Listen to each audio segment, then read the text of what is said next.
پھر اس کے بعد عدالتوں کا مستقل ایک رول ہے. عوام کس حد تک عدالتوں سے خوش ہیں وہ بھی ایک حقیقت ہے. دنیا میں عدالتیں کہاں کھڑی ہیں رینکنگ میں، یہ بھی ایک حقیقت ہے نا. اچھا اگر ہم بالکل ریسنٹ پاسٹ سے شروع کرتے ہیں عدلیہ کا کردار جو رہا ہے، پاناما سے شروع کر دیجئے. اچھا اس وقت کس کا دباؤ تھا؟ اچھا وہ جو ثاقب نثار صاحب کی ایک آڈیو آن لائن ہر کسی کے پاس دستیاب ہے، سن سکتا ہے، کہ دوستوں کا اصرار ہے کہ مریم نواز کو بھی سزا دینی ہے، بنتی تو نہیں ہے لیکن دینی ہے. تو یہ دوست کون تھے؟ اس کے بعد آپ آتا یہ ابھرتا بندیال تک. یہ سب حقیقتیں کہیں چلی تو نہیں گئی ہیں نا بھائی میرے، وہ وہیں کھڑی ہیں. اگر ان میں سے دیکھیں نا کوئی اجلا کردار آج یہ اٹھ کے کہتا ہے کہ وہ اجلا کردار ہے تو اوکے چینج آف ہارٹ ہو گیا، لیکن وہ جہاں سے آیا ہے، جن راستوں سے گزر کے جس سسٹم میں رہ کر اس نے گرو کیا ہے، وہ سسٹم وہی تھا جس کا پاس یہ مثالیں ہیں. تو جب آپ بطور اصول کی یہ بات کرتے ہیں کہ ججز پر دباؤ نہیں ہونا چاہیے، تو وہ تو پھر پورے ماضی سے کرنی ہوگی نا، کہ کبھی بھی نہیں ہونا چاہیے تھا، نہ ہی آئندہ کبھی ہونا چاہیے. لیکن اس طرح کی سلیکشن جب کی جاتی ہے تو بہت اچھی بات ہے کہ سپریم کورٹ میں اب اس کی سماعت ہو، بہت اچھی بات ہے کہ سماعت ہو، کہ وہاں پہ پھر انتخاب کیوں کیا جاتا ہے کہ اچھا اس کی مثال ہم دیں گے، یا کیا یہ فلاں افسر ایجنسی میں میری مرضی کا ہے، فلاں افسر میری مرضی کا نہیں ہے. اچھا فلاں افسر کے پاس اگر سربراہی ہوگی فلاں ادارے کی تو پھر یہ پریکٹسز ٹھیک ہیں، اور اگر فلاں آدمی کے پاس یہ کسی اور ادارے کی سربراہی ہوگی تو پھر یہ آئین اور قانون خطرے میں آ جاتا ہے. اس وقت یہ دباؤ ٹھیک ہوتا ہے، اس وقت یہ غلط ہوتا ہے. یہ نہیں ہوتا. دیکھیں جج ارشد ملک بھی تھا، ساری دنیا جانتی ہے نا دباؤ کیا تھا، بلا وجہ تو بلیک میل نہیں ہو گیا. جسٹس شوکت صدیقی بھی تھے، ان پہ بھی دباؤ آیا، وہ تھا مرد کا بچہ جب وہ کھڑا ہوا تو اس کے ساتھ کتنے لوگ تھے اس وقت. تو میں گزارش، لوگ اٹھا رہے ہیں نا، یہ نقطہ نظر ہے نا. تو یہ اتنی سادہ بات نہیں ہے، نہ ہی یہ اتنی اصولی اور اتنی معصوم بات ہے کہ ہم نے تو خط صرف اس لیے لکھا ہے کہ ہم ایک آئین کی بالادستی چاہتے ہیں. نہیں، اس کے اندر اور بہت، ان کے علم میں بہت کچھ ہے، ظاہر ہے دوسرے والوں کو بارے کے علم میں بہت کچھ ہے. اور اگر یہ لڑائی وہ لڑائی ہے، میں اگر کا لفظ لگا رہا ہوں، گو کہ اب اس پہ اگر کا لفظ لگانے کی ضرورت نہیں ہے، لیکن پھر بھی چلیں، یہ آئین کی بالادستی کی لڑائی تو ہے نہیں، تو کس چیز کی لڑائی ہے؟ اگر یہ پولیٹیکل لڑائی ہے، ذاتی پسند ناپسند کی لڑائی ہے، تو اس لڑائی میں تو جیسا میں نے آپ سے گزارش کی ہے کہ یہاں یا تو پھر جیت اس کی ہوتی ہے جو جیت ہوتی ہے قانون، آئین اور اصول کے مطابق، ورنہ پھر یہ ہوگی بندوق کے مطابق. It is as simple as that. موجودہ نظام جو ہے، کیا آپ سمجھتے ہیں، آپ کے مطلب اس کا جو آپ یوں کہیے کہ یہ جمہوری روایات کا اور آئینی روایات کا، آئین میں تو پھر سارے ادارے ہیں، کوئی ایک تو نہیں. تو یہ آئین میں جو پھر حدود درج ہیں، کیا تمام اداروں نے ان کا وہی احترام کیا ہے؟ ابھی پنجاب حکومت جب بنی تھی حمزہ شہباز کی، اور اس کے بعد جو کچھ یہاں پہ تماشا ہوا چودھری پرویز الہی کے دور میں جو کورٹس نے کیا، وہ سب کچھ کیا آئین کے دائرہ کار کے اندر تھا؟ مطلب پھر تو بہت کچھ ہے نا. تو نیت وہ ہے. اب آخری بات کرتے ہیں جی، میرے خیال آگے چلتے ہیں. بہرحال جو بھی ہوگا دلچسپ ہوگا. عدل کا یہ نظام، انصاف کا لوگوں کے سامنے کھلے، اچھا ہے، عوام کے سامنے آنا چاہیے. اور اگلی بات کریں جی، میرے بھائی عمران خان اور بشرا بی بی کی ضمانت سزا جو ہے وہ معطل ہو گئی ہے.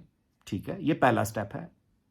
ممکن ہے کہ ہم کچھ عرصے بعد عمران خان کو بنی گالا شفٹ ہوتے ہوئے بھی دیکھ لیں، اس پہ بھی کوئی حرکت نہیں ہونی چاہیے. اس کا بھی یہ مطلب نہیں ہے کہ سسٹم کمزور ہو گیا. بشرا بی بی جو ہیں، وہ آپ کے خیال میں یعنی کیا اتفاق ہو گیا تھا کہ وہ اچانک وہ بنی گالا جا کے وہ سب جیل ہو جاتا ہے اور وہ وہاں پہ قید ہے؟ یہ کوئی اتفاق ہے؟ وہ ظاہر ہے کہ پاکستان میں اتنی بڑی پولیٹیکل پارٹی کوئی بھی ہو، چھوٹی ہو بڑی ہو، ان کے رابطے مستقل رہتے ہیں اسٹیبلشمنٹ کے ساتھ. وہ تھے، بنی گالا بشرا بی بی کو رکھا گیا تلخی کم کرنے کے لیے. اب عمران خان کو اگر یہ شفٹ کرنے کا کوئی راستہ کھولا جا رہا ہے تو یہ سسٹم کی کمزوری نہیں ہے میرے بھائی. اس کے پیچھے ایک پس منظر میں آپ کو ابھی گزارش کر دیتا ہوں. اس کے پیچھے 2018 جو 24 کے جو الیکشنز ہیں، یہ ہو چکے ہوئے ہیں. ان الیکشنز کے نتیجے میں پارلیمان وجود میں آ چکی ہوئی ہے، پارلیمنٹ وجود میں آ چکی ہوئی ہے، صوبائی بھی اور مرکزی وفاقی. اس کے نتیجے میں حکومتیں بن چکی ہوئی ہیں. پاکستان کے اندر راولپنڈی میں اسٹیبلشمنٹ نے انتقال اقتدار پر ان کو مبارکباد دے دی ہوئی ہے. گلوبل کمیونٹی نے موجودہ سیٹ اپ کو ایکسیپٹ کر کے آگے بڑھ کے ریجن سے لے کے اور امریکہ تک مبارکبادیں دے دی ہوئی ہیں. تسلیم کر لیا ہوا ہے انتقال اقتدار اور موجودہ نئے سیٹ اپ کو. اس کو آپ ون پیج کہیں جو بھی کہیں، لیکن موجودہ سیٹ اپ کو تسلیم کر گئے ہیں سارے. امریکی صدر نے خط بھی لکھ دیا ہوئی ہے. ٹھیک ہے، آئی ایم ایف سے آپ کی معاملات بھی شروع ہو چکے ہوئے ہیں. تو انٹرنلی اینڈ ایکسٹرنلی جو کرنا تھا عمران خان کو جیل میں رکھ کے جو حاصل کرنا تھا وہ حاصل ہو چکا ہوا ہے. نیشنل اسمبلی میں یعنی وہاں پہ قومی اسمبلی میں 2/3 یعنی اکثریت تک جا پہنچی ہے بات. جو ڈسکوالیفیکیشن ہونی تھی وہ ہو چکی. سینٹ میں جو یعنی آخری چیز سینٹ تھی نا, کل اس کا الیکشن ہونے جا رہا ہے, وہاں سے جھاڑو پھر گیا, ٹھیک ہو گیا. وہاں بھی موجودہ جماعتیں جو ہیں وہ اپنے سینیٹرز لے کر آ جائیں گی. تو اب عمران خان کو جیل میں رکھ کے کیا کرنا ہے؟ ہمارے ہاں یا تو یہ ہے نا کہ ہمارے ہاں سزائیں جو ہیں وہ اب کیا کریں, اس کی بھی ایک تاریخ ہے. کیا یہ سب کچھ آئین کے تحت ہوتا ہے؟ کیا بنی گالہ میں بشرا بیگم کو آئین کے تحت اور قانون ضابطوں کے تحت کیا یہ سہولت ہر قیدی کو حاصل ہے؟ یا خان صاحب نے جتنے کا کھانا کھایا اور جس طرح کے نخرے ان کو اٹھائے جا رہے ہیں. ابھی ایک دہشت گردی کا بھی پچھلے دنوں ہوا تھا, کوئی ایک دم ہی غائب ہو گیا. بہت سے لوگوں نے تو کھل کے کہہ دیا نا کہ ڈرامہ تھا. وہ بھی تو یہی تھا نا کہ کہیں نہ کہیں شفٹ کرنا. تو اس کا مطلب ہے کہ جو موجودہ سسٹم نے عمران خان کو جیل میں رکھ کے جو حاصل کرنا تھا, اچھا یا برا, وہ ہو گیا ہوا ہے. آخری چیز سینٹ کا الیکشن تھا, وہ بھی ان کی میجورٹی بن جائے گی, ان کا صاف ہو جائے گا. باقی پارٹی ان کے کنٹرول میں ہے. جو اپسیٹس آئے تھے اس کو بھی یہ کنٹرول کرنے میں کامیاب ہو چکے ہیں. سو اس کا مطلب یہ ہے کہ اب اگر آگے مہنگائی بھی آنی ہے, مشکل بھی ہے, اگر اس طرح سے ریلیف دینے سے اگر کوئی تلخی میں کمی آتی ہے تو کوئی حرج نہیں ہے. اب اگر وہ بنی گالہ میں بھی رہے تو وزیر الزام کے لیے کوئی خطرہ نہیں ہے. باقی رہے یہ والے دھماکے چھوٹے موٹے جو ہو رہے ہیں سسٹم کے اندر سے, یہ اس کا دیکھتے ہیں, یہ جاری رہیں گے. لیکن میں دوبارہ سے بھی گزارش کروں گا, تاریخ کا ادنا طالب علم ہوں, یا تو انتقال اقتدار اور اس کے بعد اقتدار کی پریکٹس, یا تو یہ کسی اصول ضابطے پر ہوگی.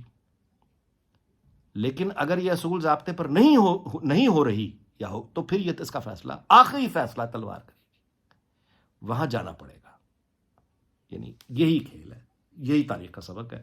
اب یہ کیا سب اپنے قواعد کے مطابق کھیل رہے ہیں؟ کیا ہمارے ہاں اصول, قانون, آئین, ضابطہ اتنا مضبوط ہو چکا ہے, روایتیں اتنی مضبوط ہو چکی ہیں؟ اگر ہو چکی ہیں تو پھر ٹھیک ہے, اور اگر نہیں ہو چکی تو پھر میرا خیال ہے کوئی زیادہ جذباتی ہونے کی ضرورت نہیں ہے. اس دعا کے ساتھ کہ اللہ تعالیٰ پاکستان, اس کے تمام ہمسایوں, دنیا بھر کو شاد اور آباد رکھے. آپ سے اجازت چاہتا ہوں, اگلے ولاگ میں ملاقات ہوگی. اپنا بہت خیال رکھیے گا. اللہ حافظ.